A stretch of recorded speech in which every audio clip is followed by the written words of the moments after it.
All right. Good morning. I'm Stephanie Halcrow, and along with Desi Kovacs, Chair of the Education Committee, who's putting on today's webinar on behalf of the Central Arizona Cactus and Succulent Society. We are joined by Robert Ochoa, who's going to talk about the art of grafting cactus. He's a student at Mesa Community College studying drafting and design. New to Cactus 2021, he started and immediately fell in love with grafting, and he's going to share with us his love of grafting and how you could also learn to love grafting. Today's presentation is being recorded, and we'd ask you again to stay off video, to stay on mute, but we will be taking questions. We will break 2 times during the presentation to have questions. So if you would drop your questions in the chat when you do have a question, that'd be great. If you don't know how chat works in Zoom, let me just explain it. So there is some icons at the bottom of your screen, and the chat button is just center to the left. If you click on that, typically a chat feature pulls up on the right hand of your screen like a white bar, and you can message anyone in that chat, which I will then see. In fact, if you want to test that feature right now, you could drop in maybe where you're calling in from or what your favorite type of cactus. At this point, I'll just drop in a little note to everybody. Hi, everyone. And you should see that pop up. So, without further ado, I'd like to turn it over to Robert and to get on with the presentation, The Art of Grafting Cactus. Robert, over to you. Thank you so much, Stephanie, and thank you for the introduction. Yeah, I'm Robert Ochoa, and I'm here to tell everyone about the art of grafting cactus, something I really love to do. So let's get into it. First of all, what is grafting? Well, it's the process of placing one portion of a live tissue onto another live tissue of a like kind in a way that a union will be formed and the two will continue to grow together. This can only be done, again, with like tissues. So you can't graft cactus onto flowers and vice versa. Cactus on cactus, trees on trees.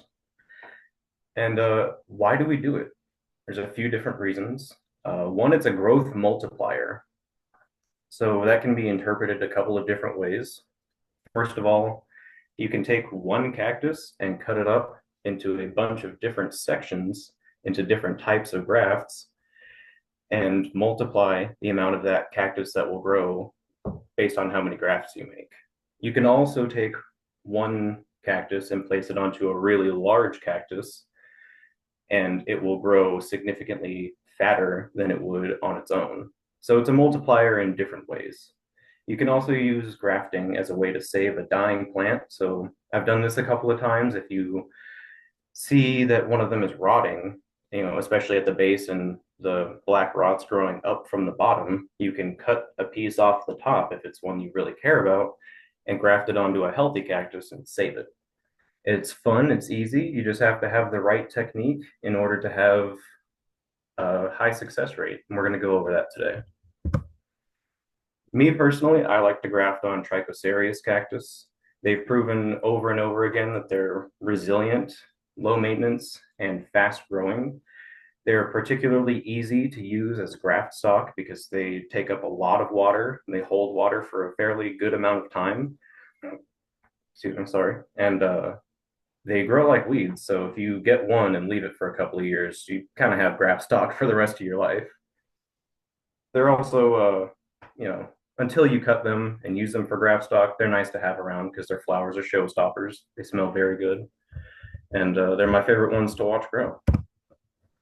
So the different types of grafts that you can do are tip grafts, puck grafts, slab grafts, and butt grafts, sometimes called heel grafts. But they're all just referring to different sections of a column, sometimes on a globular cactus, but in this case, because I use Trichocereus cactus to graft with, we're mainly talking about columnar cactus. So a tip graft is as it sounds, it's the very tip of the column, and you can see that on the far left slide. There's a puck graft, which is essentially just a middle section cut, and you can see that on the secondary slide. A slab graft, which is just a puck graft that you take and slice it either in halves, thirds, or whatever you really want based on the size of it. And you can turn one puck graft into, say, three slab grafts and keep multiplying. And then butt grafts, which would be if you have a full column, you can take the very bottom of it and place it on a stock as well. There's a few best practices to use when you're grafting. It's a process that requires utmost cleanliness. You want to keep your blades clean after every cut that you make, especially before making your mating surface cuts. And you also want to try and graft in a clean space. Particularly if it's a still air environment, you don't want to have a lot of airflow carrying different contaminants into the airspace where the mating surface is happening. So a clean space that's at slightly over or under room temperature. And the reason for that is you don't want to have the moisture at the marriage line or the union line of the graft evaporating too quickly or not fast enough. And it happens at about the perfect rate if it's slightly over or under room temperature. You want to let any hot or cold cactus also come up to room temperature for at least 24 hours so that all the way to the core, it's nice and cool before you start using it for grafting. And I like to do that just leaving it inside my house, in like the corner of my room or something if I can't graft outside. And here in Arizona, there's only so many weeks out of the year that you can graft outside.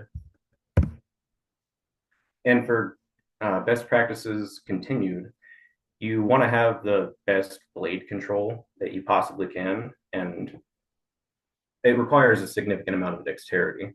A lot of small manipulation will allow you to make very clean grafts that fuse together very well. Chamfering is a common process to use, or technique to use if you're dealing with very certain shapes of that graft size that we'll get into in a moment. But it helps reduce push-offs. Platforming the stock assists with finding the best placement, and we'll get into that as well later. And slicing into a clean work surface is, really up there as far as making sure that you're using a clean environment. What I mean by that is when you prepare your scion and you prepare your stock, you have to make one final cut before placing them together in order to make sure you're cutting into a clean work surface that will mate. Because the amount of time it takes in between preparing your scion and then preparing your stock is time enough for anything in the air to fall onto those mating surfaces and contaminate them, even if it's only a couple of seconds in between. So you want to make those final cuts just before you stick them together. And then you want to use a healing wrap when you actually place your scion on the stock. You want to use a healing wrap that retains some amount of moisture, but also still allows some sort of fresh air. Because again, the evaporation rate at the union is going to be what determines how well the graft fuses together. I personally like using an athletic wrap, like this stuff that I get at Walmart. I know it's kind of bunched up right now, but you can kind of see it's flexible and it's breathable, and it allows fresh air to transfer. Even if I have it fully covered up, it's still a breathable material. You can opt to use something not breathable, like a lot of people like to use saran wrap or rubber bands. You just have to allow enough space around the graft for fresh air to move if you choose that. So let's talk about the different parts of a graft. There's the stalk, or the plant that is going to continue to push the growth through the graft. The scion, which you can see in this picture, is that small slab graft that I made right there. And that's going to be what actually continues to grow. The union line, or the mate line, which is the mating surface right between them and the border surrounding all around it, and then the mating surface. So there's a few different ways to track the quality of your graft. It's often measured by the completeness of the fusion of the stalk and scion, but also by its sturdiness and growth rate. And what I mean by that is over time, even if you have a good fusion on your graft, does your graft hold up over time? Can it support its own weight and the weight of the column or the new pup that grows out of it if you have a globular cactus? Can it support that? And that's kind of what sizing up the stock is something else we'll get into in a moment helps with, and the growth rate too. I have experienced you can have a good graft that's very sturdy, but if it doesn't grow very fast, if you're trying to use grafting as a growth multiplier, then that sort of defeats the point. So that's another quality tracker that you can use and keep your eye on. You want to choose a vigorous stock to get the best growth possible. If you don't have that option available to you, then you can kind of forego that. But if you have a selection of graft stock, you want to use the healthiest, fastest growing one you can, so you can have the best graft that you can. You want to match that stock size to the scion size as best as possible, really trying to ensure that surface area connection is, as close as you can possibly get it. There's always going to be a little space where you have some overhang or some uncovered platform on the stock. But as much as you can cover that up, you want to ensure that you get complete fusion. And this is really one of those cases of quality in, quality out. The healthier the stock and the scion are, the better your graft will be. And you can kind of see in some of these photos I have here about sizing up the stock and the platform in that top left picture. And then in that bottom right picture, figuring out how much surface area I have to try to mate together. And then you can also see in this bottom left-hand picture, a completely fused graft. And you can also see in the corners of it, even though it's kind of sunk down a little bit, I did chamfer it. And that's another thing that will really help. So as far as the fusion of a graft, it's kind of the biggest thing that you want to shoot for. It's the fusion of the scion and its completeness. In achieving 100% of that is really the ultimate goal every time. There's several stages to fusion, and the quality of each stage will determine how good the next stage can be. The first stage is actually placing the scion onto the stock. That's your role in it. You get to be a part of that. That's the fun part. The second stage is the stock and scion actually healing together. And then the third stage is the stock growing into the scion's meristems and pushing its resources through them. You can have a graft that is completely fused and healed onto the cactus, but onto the stalk, if the stalk does not find the scion, then it won't grow. So that's that final stage that you can kind of, try to put cactus together in a way that will ensure that, but it's never really a given. That's kind of the little gamble of it. So are there any questions so far? Robert, yes, actually, there's a few questions. And as I ask the questions, if anybody has other questions, feel free to drop them in. Um, we are right on time, right on schedule. Appreciate it. We've got a great group here. And Robert, just to embarrass you, I just want to let you know that your mom is attending. So she says hi. Come on. So one of the cool things that I have already learned, I did not know, is that grafting is a way to save your dying cactus. And that gives me great hope for some of the cactus that I've been babying and then all of a sudden something happens. Can you just describe like where I should cut it off, like how much above the rotted area? What's your advice in that?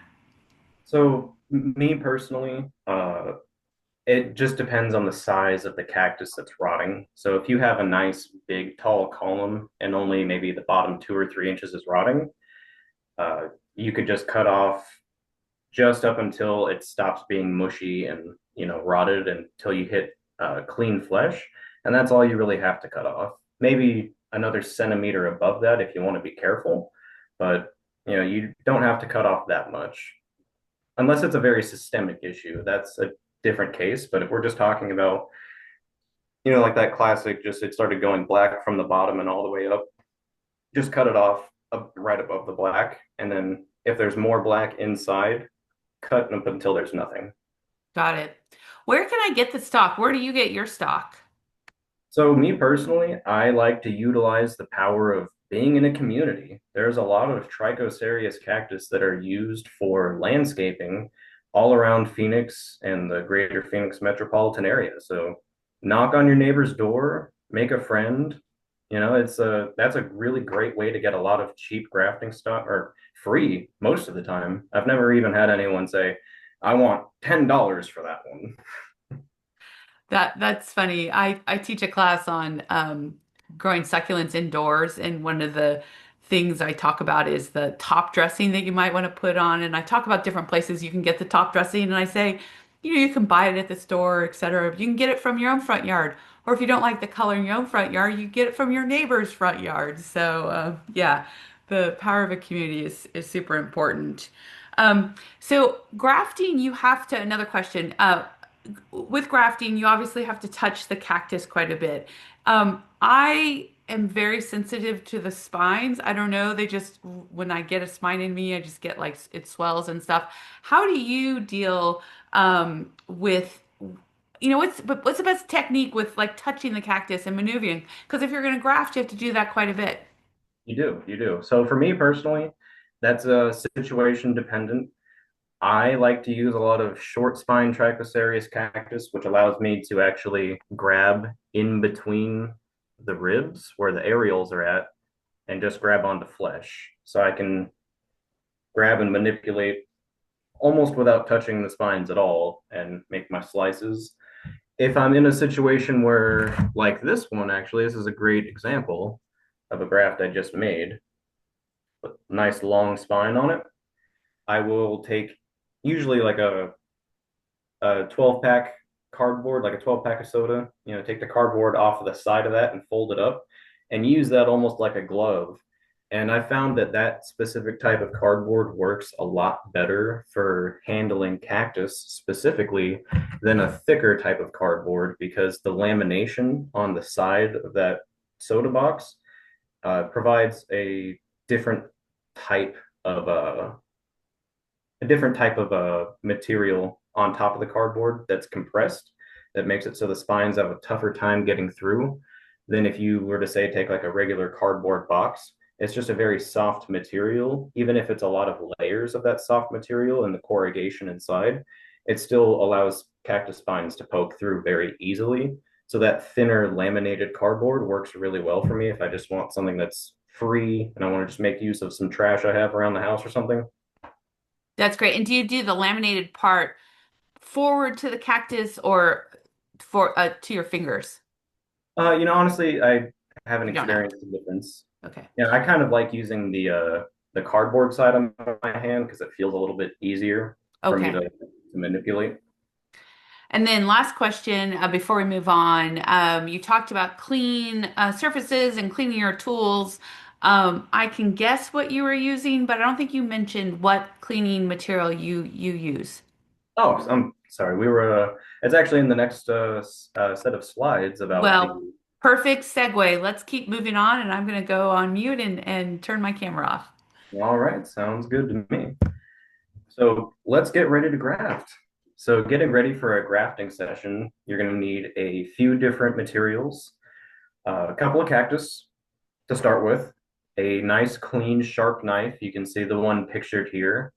I just got that from Walmart. It's just a box cutter for like $4 or something, and then the replacement blades are like $2.99, and it's like a 5 pack of them. So, but yeah, it just has to be fairly sharp. You want really clean cuts. If you use a serrated knife or some kind of bread knife or something like that, or even a dull knife. A dull knife is almost worse because you're not getting a nice straight clean surface. And the straighter and cleaner those grafting surfaces, those mating surfaces are, the easier they'll be able to come together and form a strong union.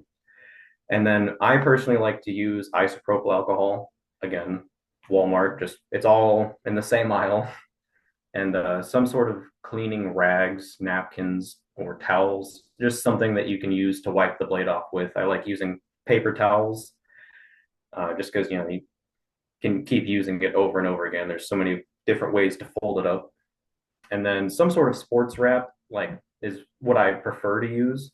Again, as I mentioned earlier, you can use rubber bands or saran wrap, or some people opt to use pantyhose or just, something elastic. You can see also pictured in this is the athletic wrap. Again, Walmart, just it's all right there. And yeah, it works great for me. I can also reuse it if it doesn't get exposed to a lot of sun. If I keep these inside, I can just take these balls of the wrap and undo them, and because when I peel them off, I kind of just ball it up and put it to the side. I can undo those and keep reusing them. So that's a nice part about it too. And so now that we've got everything we need to graft, the steps that I like to take for grafting are as follows. Prepping the stock. You want to create a platform to graft onto. That's ideal for helping prevent a push-off failure. And we'll get into these different types of failures, in a little bit. And you'll hear me keep saying push off, dry up, contam. But we'll get into that in a moment. But you can create this platform by chamfering all around the initial cut you make. So if you take that column, slice it, and then chamfer all around on every side, and that's the way that I make my platforms. I'll cut each rib. Once I do that, I'll cut in between them so that I don't have that V that's right here in between each of these ribs.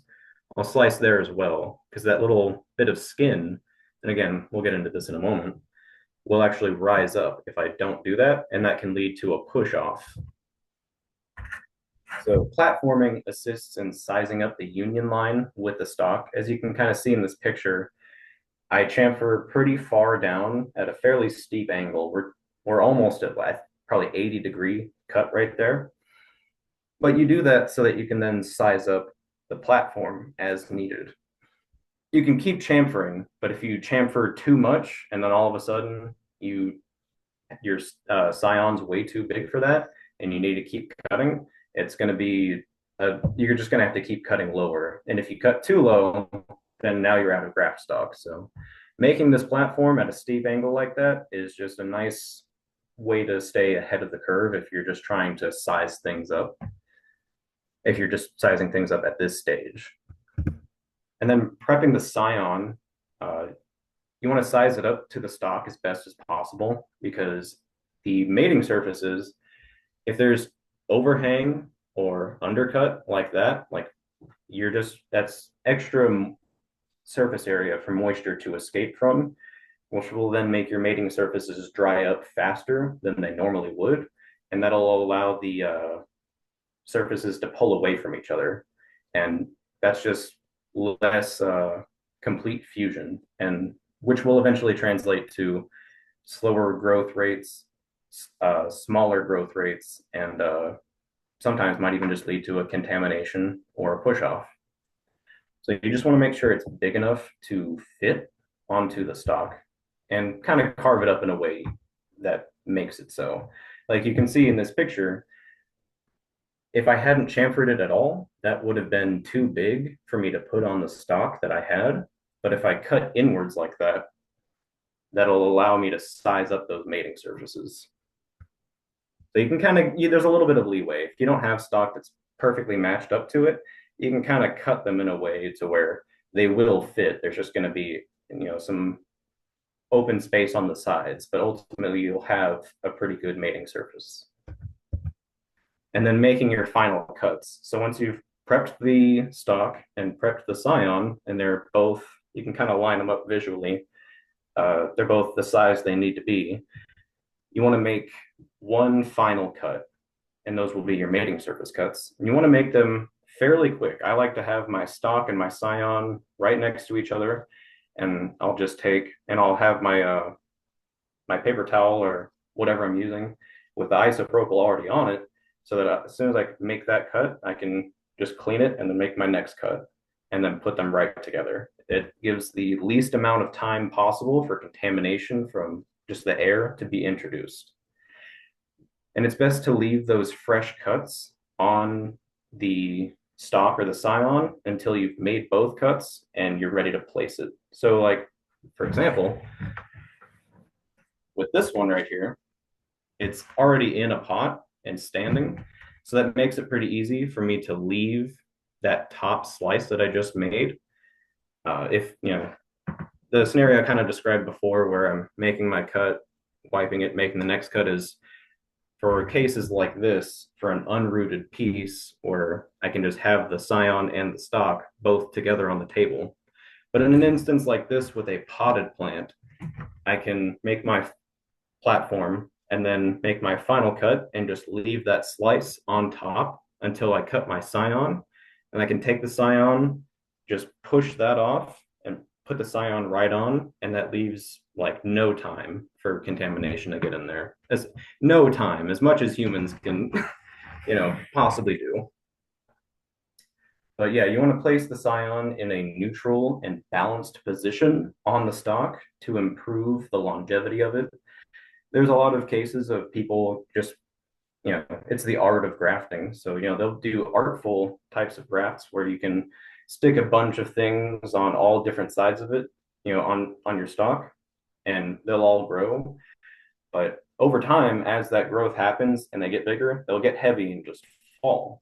So you want to try to place, if it's something you care about improving the growth of long term and you're not doing it just for the purpose of, doing it and it's like an art, then you want to try and place that stock right in the center, or the scion right in the center of the stock, so that over time it will be continuously supported by the stock underneath it instead of growing out to the side.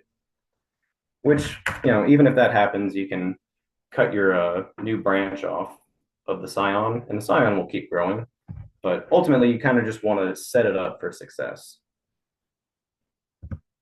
And then securing the scion is kind of the most important part right there. We've kind of been talking about it leading up to now, but you always want to take great care to not put too much pressure on it, because that will just squish the scion dry essentially, and it won't allow it to focus on healing. It'll just be trying to stay alive. And because we're talking about little bits of cactus here, it's, as anyone's going to know, if you take a small cut off a cactus and just leave it to dry, that it's going to be dried up by tomorrow. So taking great care not to overpressure the scion and also not to underpressure it too. There's a real happy middle ground there. It's not a lot of pressure, but it's some. And finding that sweet spot is kind of the art part of this, where it's just something you have to do and try and fail at to get a feel for. And it took me at least 5 or 6 grafts to figure that out. But using something breathable again is going to also make this stage significantly higher in terms of success rate, because if you don't have something breathable there, even if it's not too much pressure or if it's not enough, then it can rot. The moisture coming out of the scion and the stalk, if there's no airflow to that and the moisture doesn't have anywhere to go and it just stays stagnant, that's a recipe for mold, fungus, bacteria, anything that will contaminate and then kill our scion, and then now our graft has failed. So it's this securing the scion part that is another one of those things that will really make or break your graft, especially with contamination. So for post-graft care, this is another huge part of it. They're delicate. Fresh grafts need to be babied and they need to be put somewhere cool, dry, and shaded for at least a week, undisturbed. You don't want to go up checking on it all the time, even though it's really tempting. It's like I'm, looking at a bunch of Christmas presents underneath the tree. You want to make sure that you don't go and disturb it, because any little bit of disturbance there in a fusing graft is going to lead to a higher failure rate. And over time, once your graft continues to grow, like you can see pictured here, the stock will eventually just shoot out new pups from its own areoles and meristems. And you'll have to take those off the graft if you want the graft to be the main recipient of the plant's resources and energy.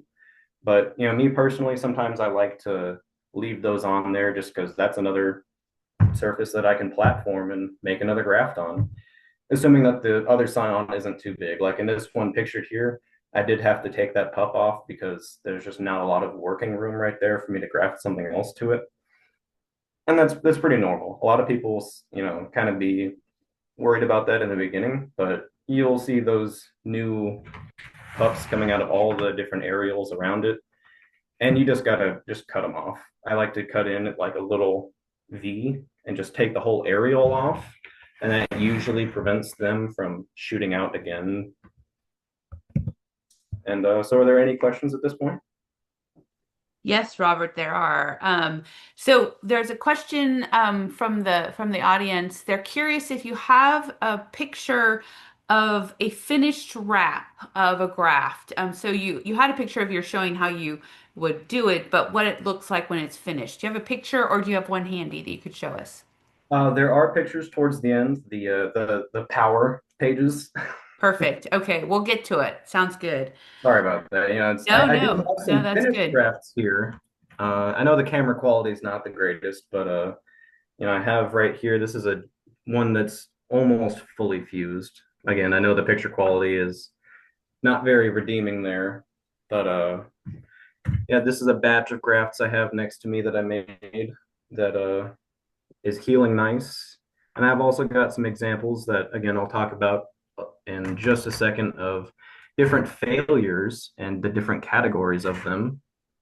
Like here, we have a dry up. And also, there's compounding failures that can happen too. These are dry up slash contam. So I have some examples right here. This is a nice slab graft that I made. Again, you can kind of see the case of trying to size up the scion to the stock to achieve the best growth possible. These grafts were done 2 weeks ago. And they're So, already secured that you yes, could ma'am. remove the wrap off of it. Yep. Very The cool. so I removed the wrap a week ago, and I'm just letting them harden up a bit before I put them outside. It's something I do during the summer because it's so hot here that Sure. even after a week of drying, that's still enough moisture transfer that is allowed to happen at this mating surface that if I left it outside right after I took the bandages off, it would dry up faster than it would just leaving it inside. So actually, that was kind of after this Zoom call, I was going to start planting those.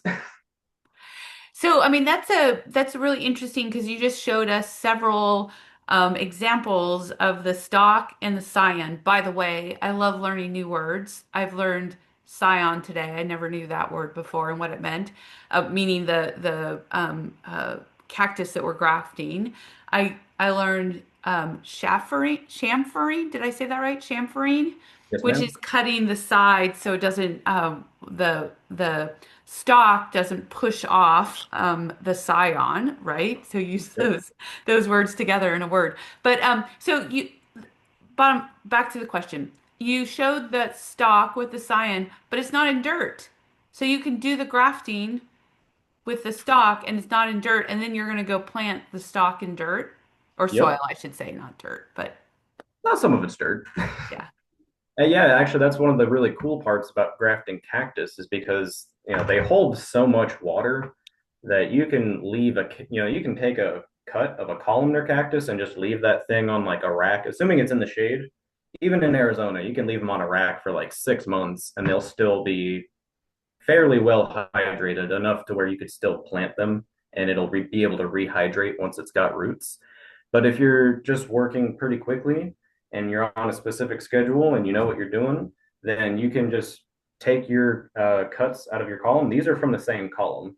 It did look like this, and then so you can take like a nice big, 3 foot column and make like 6 or 7 grafts out of it like this. Let them fuse, dry, and heal. And once you see that you have a healthy graft like this guy is doing pretty well, now today he's going to get recut. This is something I do just if I'm doing this with a small stalk that's freshly cut. I'll cut it again and apply rooting hormone to it and then allow that to heal. And that will kind of ensure that this small piece will grow roots fast enough to support the growth out of this scion without them stalling because of the heat specifically. The heat is not friendly to any plants, so you got to take whatever measures you can to beat the heat, really. So there was a slide a little bit about once you make the graft in specifically if the stock was already in soil, where you might put it, the type of light, the type of water, fertilizer. Can you just review that? Like, where would I want to put it if I want to put it outside? Does it need to have shade cloth over it? Does it need to be on a certain side of the house? How often should I water it? And at what point do I need to give it fertilizer, if any? Well, are we talking post graft or pre graft? Well, let's talk about both. So give me All right. pre-graft and then post-graft. So pre-graft, I like to make sure that the stock that I'm choosing specifically, like this guy, is a very nice, probably 5-inch diameter TPM, Pachynoe monstrose. I like to make sure they're very well fed and very hydrated before grafting, because if I choose a stock that's already kind of stalling its own, on its own, and it's not growing very fast or very well, that's kind of going to directly translate to the graft that I make. So I want to make sure it's full of energy, it's full of water, so that when I put my scion on there, it doesn't have to, it doesn't have to try to basically get its jumpstart itself. I want it to start growing immediately. If I graft onto something that's not hydrated, not fed, and then do that, after I graft onto it, it's just going to take that much longer for the stalk to push growth out of the scion. And me personally, with Trichocereus cactus, I do have shade tents that I keep them underneath. I use a 47% shade cloth. I get that locally from my good friends over at Arizona Cactus Sales. Chris and Ty, they're great guys, and they have, as far as I've been able to find, and I'm not sponsored by them, just want to make that clear, but they have the type of shade cloth that I found is the best for using for Trichocereus. Perfect. Excellent. We have a question from the audience. What type of rooting gel do you recommend or powder? I actually just use, I don't have it with me. I probably should have brought it, but it's Hormodin 3. I just get it off the internet, and it's not even yeah, it's just a powder. You can just find it by looking up Hormodin 3, HORMODIN dash 3. And it's just it was like 8.99, I think, for like a pretty good sized jar of it, and that will last you a long time because you really don't need a lot. You can just take, like, what I kind of like to do is I'll get like a popsicle stick, and I'll like scoop up a little bit, and then I'll take my like with this one, this is the scion side, and the planting side, I'll kind of have it like this and scoop, and then just kind of dump it on there and spread it around, and then just dump the excess off, kind of tap it a little bit, get the extra powder to fall off, and then I'll let it dry and heal like that. Very cool. Um, so the other thing that I've learned today is that you not only can use pieces of the stalk, but you also take pieces of the cactus that you want to, graft. And so it's actually kind of like a method of propagation to create more cactus, right? So It is. that's really cool. Um, so, That's uh, actually what I did here oh, with right, this. yeah. So these are all pieces from the same cactus that is seed grown, that I've been growing for a couple of years now.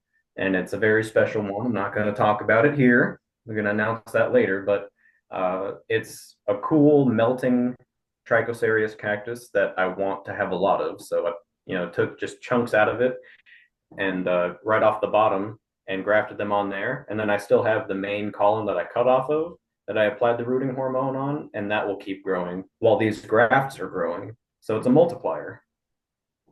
That's awesome. Can you go back one slide, please? Yes, ma'am. So these are pictures of your cactus. And I should note, if I understood correctly, all the pictures in this presentation are your own pictures, Yes, right? ma'am. All of Yeah. them are. These are all cactus that I currently have. That's really cool. So you've got a cactus there that reminds me of the moon cactus that you see like at Home Depot or Lowe's, where there's no chlorophyll. Tell us about that and what you're doing there, and then I'd like to hear like what are your favorite cactus to graft? Thanks for asking. I love telling people about it. That's a variegated Trichocereus burgesi monstros, TBM short. So that one, there's a couple of different clones that are kind of in circulation of this cactus.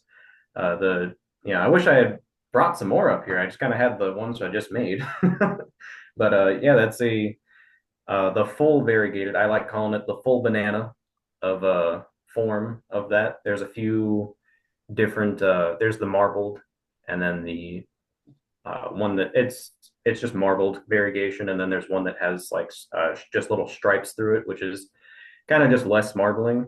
And then you've got the full banana like this, and you can kind of see in the bottom of that, where the uh, scion meets the stalk. There's a little bit of green just on the tip, and that's just a piece that hasn't yellowed yet. When the pieces grow, they are green, and it makes you think like, well, what the heck? Where's the yellow? And then like a few weeks later, you come back and look at it, and it's all yellow, and you're like, oh, that's just how it grows. Got it. That's so cool. So, what are some of your favorite cactus to graft? So some of my favorite cactus to graft, that's tough. Do you have I some like pictures of them? I do. Well, they're the cactus in these photos right here, honestly, and also in the so much power Oh, so do you want to slides. move on? We can. I Okay, also will cool. say some of my favorites were, and I'll just kind of flip through them again real quick. These Oh, okay, great. these right here, the tips, slabs, and butts pictures are the heels pictures are probably my favorites that I've made. We've got SSO2 Bergesi on the tips picture. We've got Sharks Blue on the slabs picture. Both of those are grafted onto, well, actually, the tips is grafted onto a Spacianus, and the slabs is grafted onto a Grandiflorus Spacianus hybrid. And then the butts one is on a Grandiflorus, the largest one I could find at the time from Home Depot. And you can kind of see in the picture the power of grafting right there, where I've got, even though I did, that is another tip I use for long spine cactus that I'm grafting. It's a great time to talk about that. Like you can see right there, the spines on TBM short get pretty long sometimes. So what I'll do, even though it kind of hurts a little bit, I'll take a fingernail clipper and clip the spines down almost completely off so that I can have a no fuss, no mess kind of grafting experience when I put it on there. And that will also help when you do try to secure it with the bands or with the fabric. If you have long spines, like, a few inches long sticking out, that can make it kind of tricky for properly securing it. So, even though we love the long spines on there, if you want the best graft possible with one of those, I do like to clip them down. And then you'll get the long spines back eventually when it grows through, like you can see on there. But Very yeah. cool. So, we've got a couple questions, but more questions from the group, but I want to save those for the end. We've got just about 13 minutes to the top of the hour, and I know you've got a few more great slides. I also want to mention that we are planning to conclude at the top of the hour, but if people want to continue to listen and there's more questions, we can continue. We won't, nothing will shut us off right at the top of the hour. So at this point, Robert, I'm going to turn it back over to you to talk about the power of grafting. All righty. Thank you very much. So now that we've talked about grafting and how to do it up to this point. And I've been mentioning throughout this whole thing, push offs, dry ups, contams. Let's talk about them.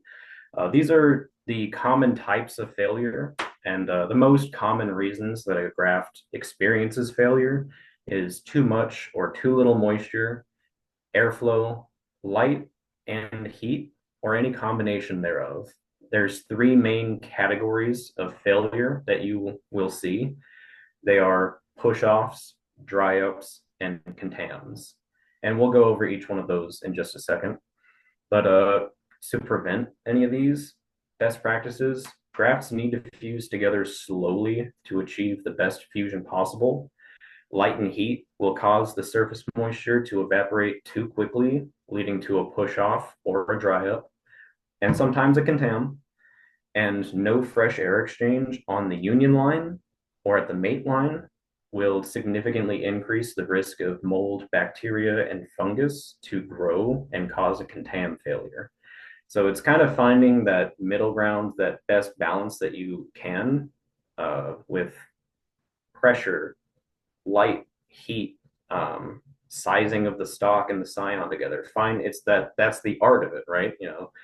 I can try to put numbers on it as much as I want, but ultimately it's finding all those common factors together in the right way that will prevent these failures. But even if you do, sometimes they still happen. So let's talk about the different types of failures that you will see. Push-offs. These are pretty common. It's a type of graft failure that occurs when the mating surfaces do not adhere during the drying period, causing the surrounding tissues to pull away from each other, resulting in the scion being pushed off of the stock. That is really common if you, especially in the very beginning, when you don't know about platforming and chamfering yet, you'll see people make one cut on the stock and then one cut on the scion and place them together. And this is something I touched on earlier with chamfering. It's this outer skin all around it that does not dry up and shrink the same way that the inner flesh does.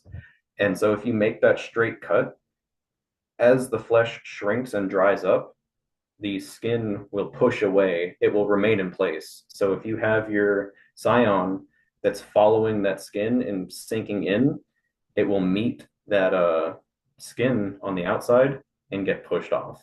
Even if you have a good amount of pressure on it, if the pressure is not sufficient, or sometimes even if it's too much and it causes all the moisture to get squished out, you'll see a push off happen mostly because of the skins. And that can also happen on the scion itself, which is why you chamfer the scion too. You can kind of see right here this slab graft that I made. I had to chamfer the sides because as this scion and stock fuse and dry up, they'll get smaller. And if that skin on the side of the scion right there isn't pulled back or cut back, then it will just push itself off because the skin on or the flesh on the inside will pull away and the skin won't. And it'll just pull themselves apart. So this is a really common one that you'll see and is easily preventable by just making sure that your platform is big enough to ensure that as the flesh shrinks down, like you can see in this one, the flesh barely just kind of meets flush with the skin on the outside here. But before, when I was in the middle of grafting it, it was like a pretty steep angle. So that's something you'll see pretty often. Like this one, I made the angle too steep for the platform, but they still healed together in a way that it didn't result in the push off. So you can kind of get away with too much or too little angle on your cut, but this is one of those ones that you'll see all the time if you don't just chamfer and platform. Dry ups, I've got a great example of one right here.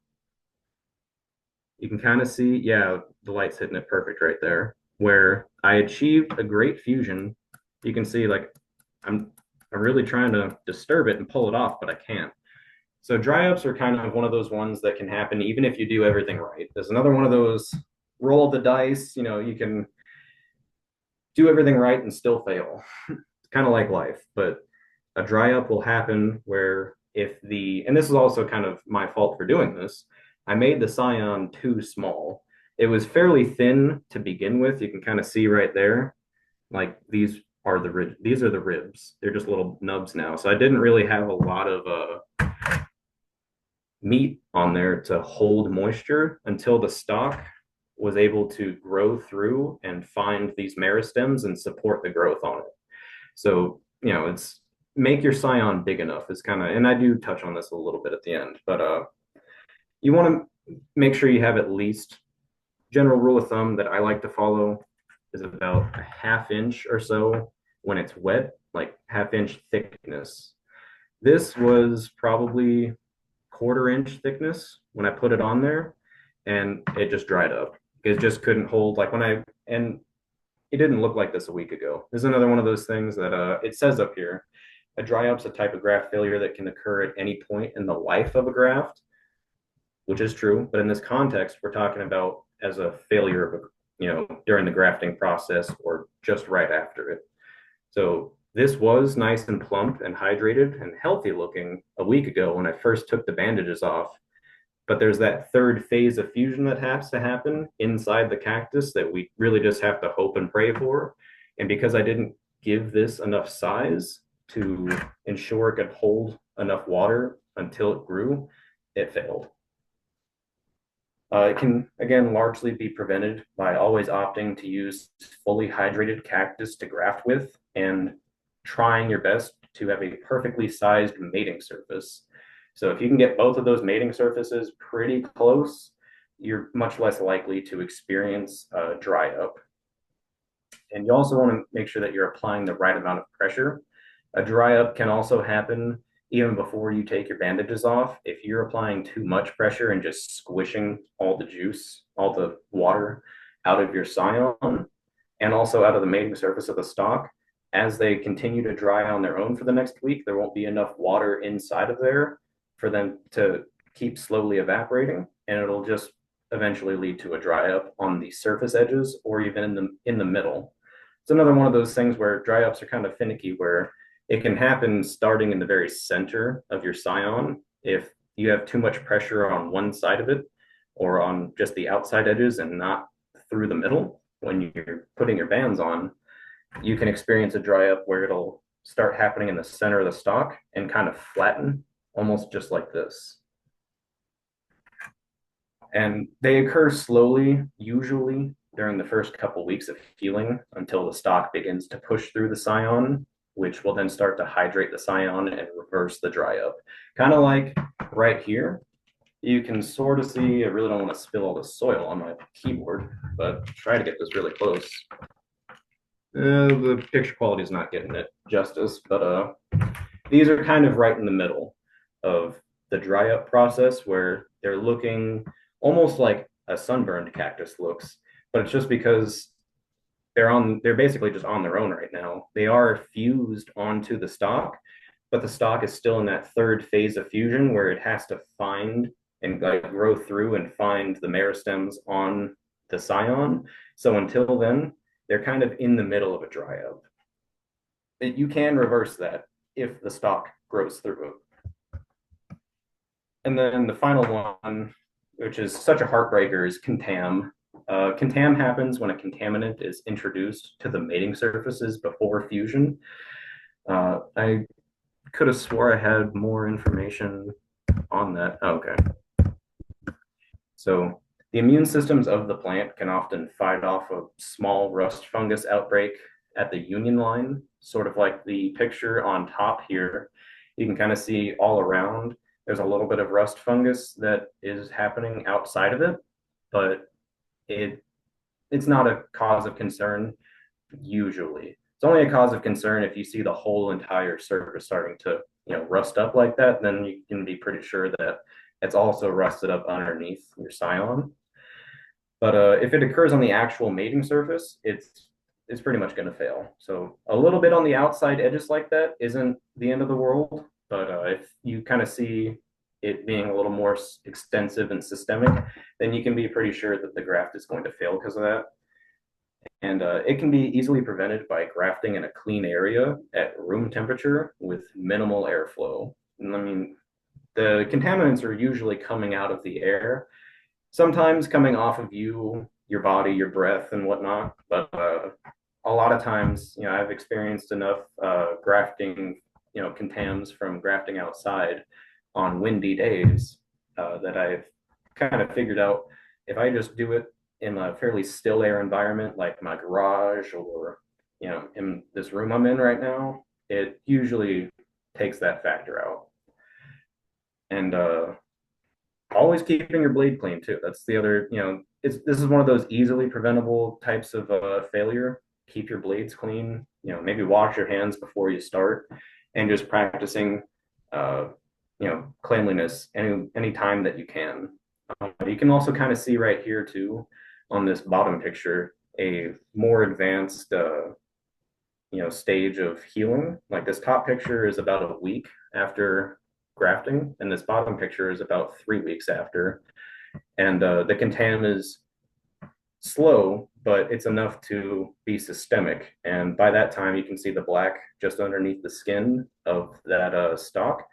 And that graft right there, it did just turn black and shrivel up. And, again, compounding failures of like, first it will contam, then it will dry up. Even if it's still fused onto there, you'll see like it's fully fused on. I did a good job securing it, but if it contams, you know, nothing you can do about that, sadly. Unless it doesn't dry up, then you can regraft. That's another cool thing. You can save a graft. You can use graft to save dying plants, and you can save a dying graft.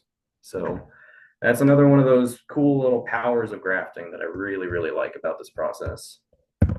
So now we're getting into some of these finished, final products. I mean, these are going to continue to grow. This isn't like, the end of their life kind of final product, but these are 13 months post grafting. The picture on the left is a scopulicola crossed with a Vergesi from Australia. And that is a slab graft that actually was featured earlier in this presentation under the fusion pages.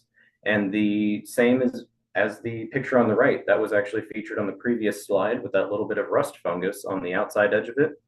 And that continued to grow and produce more than a foot of growth after 13 months. And that was on a stock that was already planted and had a root system, and you can see how much it grew then. And the one on the left, I grafted onto a pretty large column, like much larger than this, and it was just a fresh cut I had just made and then grafted onto.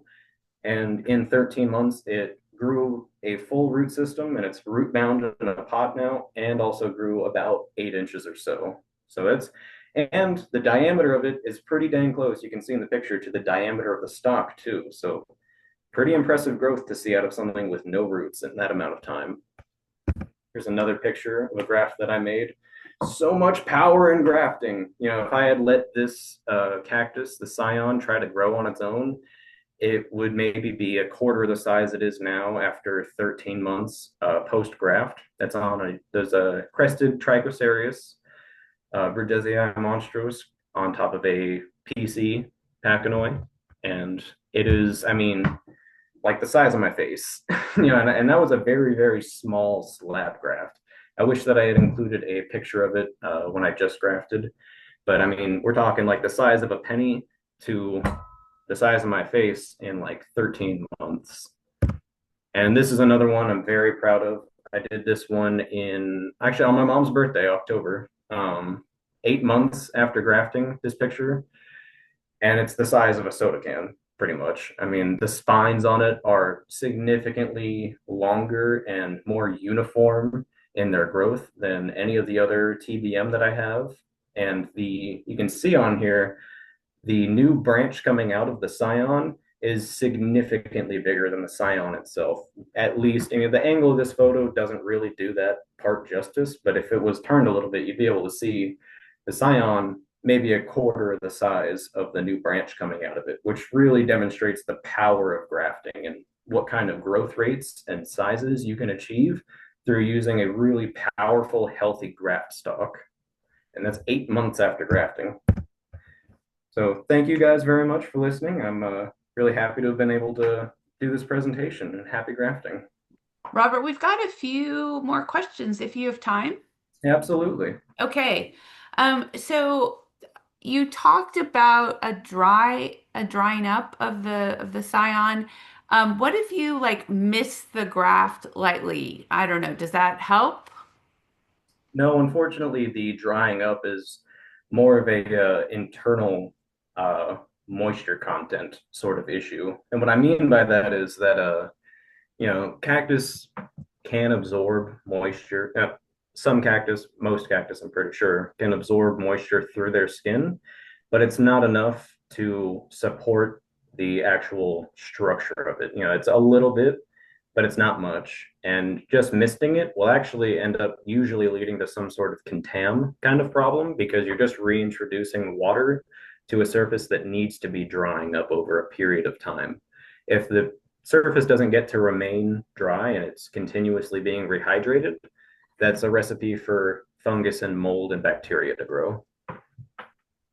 Thank you. So we have a question from somebody in the audience. They had a grafted cactus and it was growing just fine for months and months and months. And then all of a sudden, the scion started to rot. Um, Help. What do you do then? Can you save it? Yes, you can. I would have to see it to give that verdict, but assuming that you have at least like this much, I mean, we're talking, this is like a square inch right here, 1 inch by 1 inch by 0.5 inches of flesh, and as long as you have at least that much, you can have a very healthy graft that can be saved. I have had grafts where they'll rot or the stock will. That's another one of those kind of cool things to learn through this whole process, even though you're experiencing a failure, is you can kind of see these different forms of failure happening in different stages. Like a dry up can happen where the stock itself just dries up and you need to regraft the scion in order to keep it growing. You can see that through after years of grafting, it just kind of happens and you don't even know why. Or it can happen to the scion itself.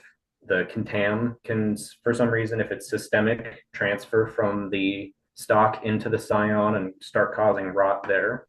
But as long as you have at least maybe like your two knuckles, if you have that much flesh to work with that isn't rotted yet, then you can save it. But if the whole cactus is already all blackened up or if it's squishy, then unfortunately it's one of those things you can't save. It breaks my heart. Yeah. Hey, do you mind if I drop your email in the chat to everybody? So if people are, do have questions or if they run into problems, they could contact you directly. Yeah, sure. Okay. And then it looks like we just have one final question, although, we've still got a good portion of the folks listening in. But can you ungraft a graft, and should you? And if you can, when should you do it? Talk about that. So that is one of my favorite parts of grafting is degrafting.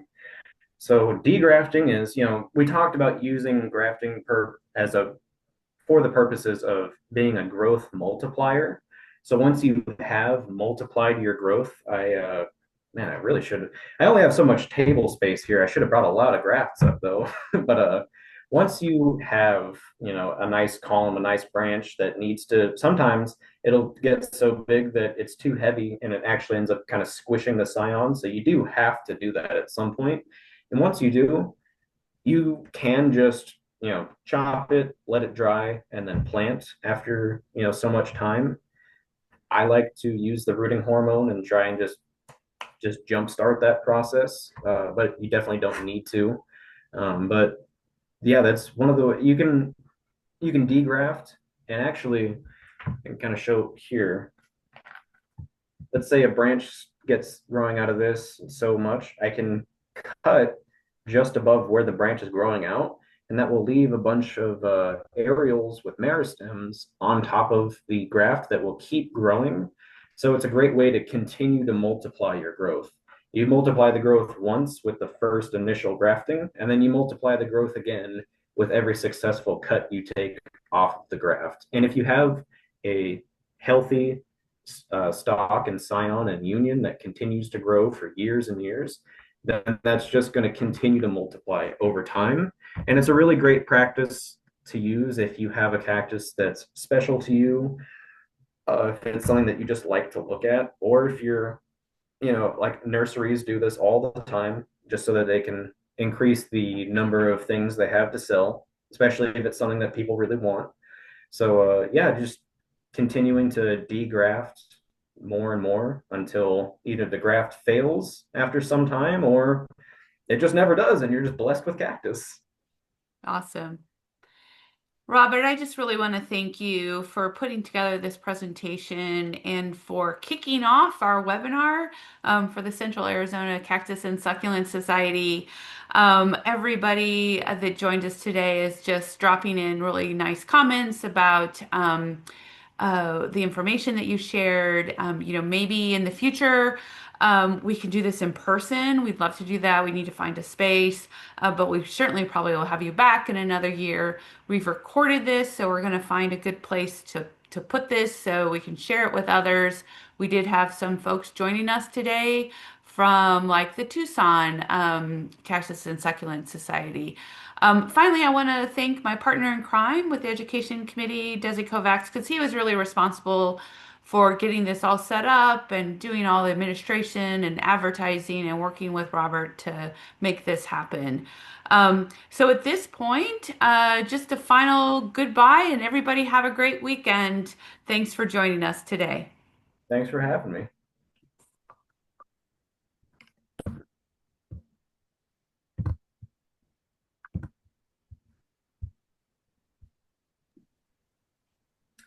Oh man, I don't know how to leave one of these. That's okay. I'm just letting everybody leave out and then I think a debrief would be good. yeah. So Okay. Let's see. I'm just kind of going through the chat right here. Sun Lakes in South Chandler. Hey, how you doing? It's right down the street from me. Calling in from Chandler. Me too.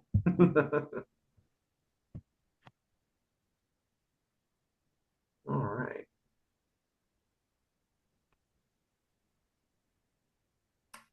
BJ from Casa Grande. Man, people from all over Arizona. Wow. I know.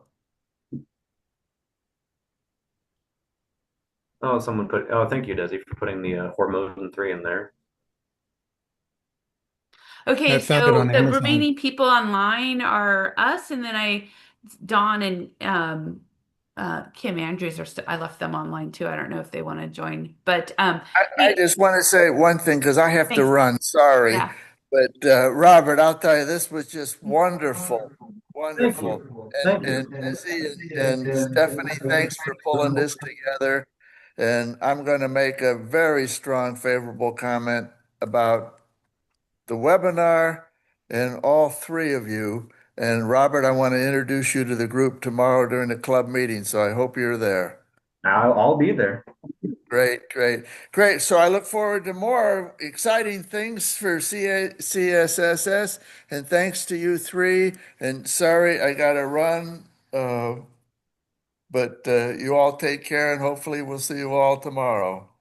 All thanks, right. Bye. Thank you Dawn. very I much. won't be there tomorrow, but Desi Oh, is. that's right. Yeah, but Desi's ready to stand up and just kind of do a debrief on the event, so as Sure, well. sure, So sure. Good, perfect. good. Okay. Thanks to all. Bye Thanks. now. I'd like to add one more thing beyond what Don said. Don, are you logging off? Okay. Yeah, both of us were on echoing, sorry. We do have a YouTube channel. Uh, we don't have an administrator of it. If any of you know how it works, Chris Ginkle has our password in that, but he said he didn't know how it worked. But we're looking for somebody, but we'd love to put this on our YouTube channel if you're in agreement, Robert. Yeah, I'd love to put this up on YouTube. I couldn't hear you, Robert. I don't know. Oh, I'd love to put this on YouTube. I don't know what's happening with the transmission, but that's okay.